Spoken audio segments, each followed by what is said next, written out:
Ya, halo guys, selamat datang kembali ke channel ini. Di video kali ini gue mau membagikan sedikit tips bagi kalian-kalian yang mungkin berusaha mengidentifikasikan atau sedang mencari cara untuk mengenali luka-luka batin kalian. Ini berdasarkan pengalaman pribadi gue ya.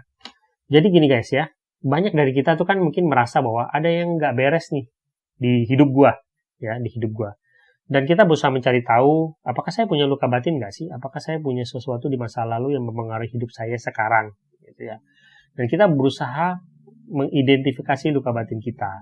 Nah, yang gue lihat itu banyak orang, ketika dia mau identifikasi luka batin dia mulai dengan sebuah pertanyaan yang mungkin kalian harus rubah pertanyaan itu. Ya, saya nggak bilang pertanyaan yang salah, tapi mungkin kalian harus rubah pertanyaan itu.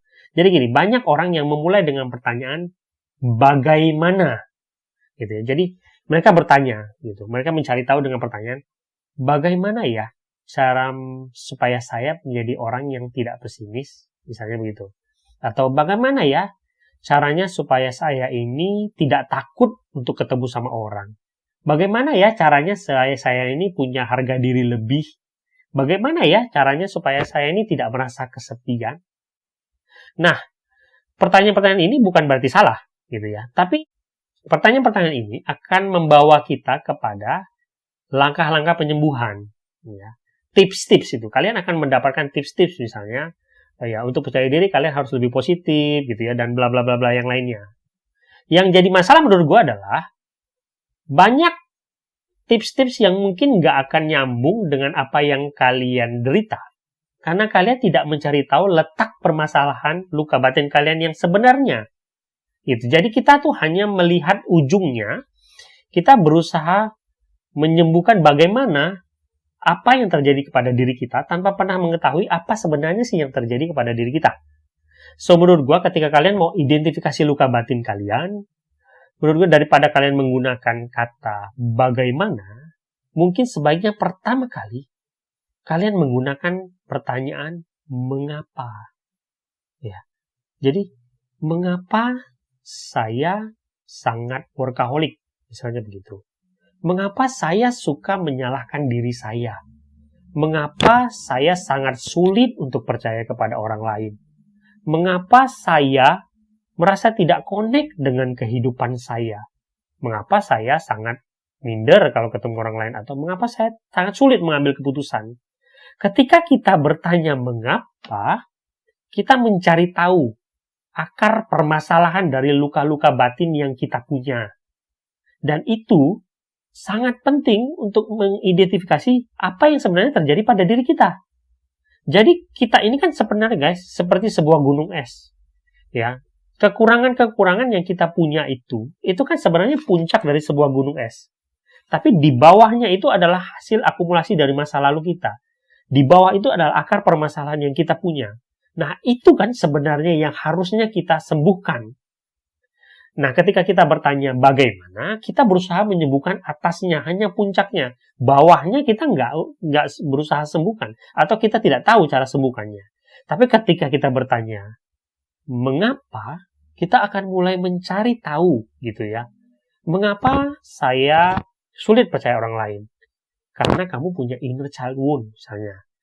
Kamu punya inner child wound yang namanya trust wound. Mengapa saya bisa punya trust wound?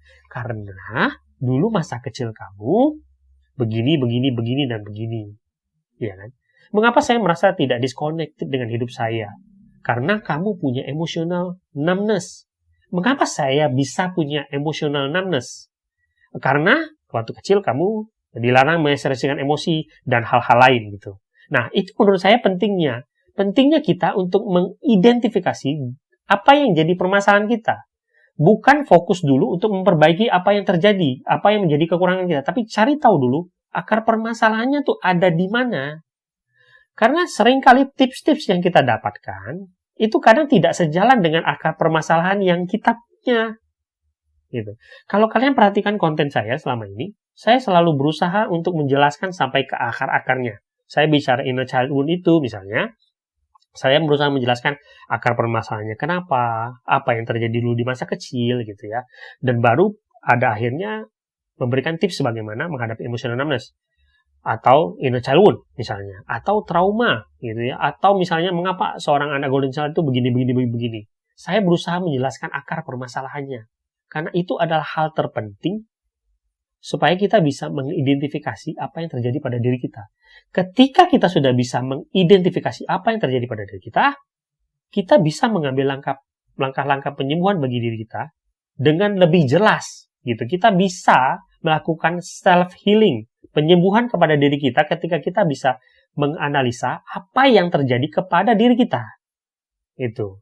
Jadi, saya nggak tahu ya, apakah ini konten bermanfaat sekali atau tidak, tapi ini mengganggu pikiran saya, karena selama ini saya melihat banyak sekali orang yang mungkin menurut saya mengambil kurang tepat gitu ya, dalam mengambil langkah ketika mereka mau mengidentifikasi luka-luka batin mereka.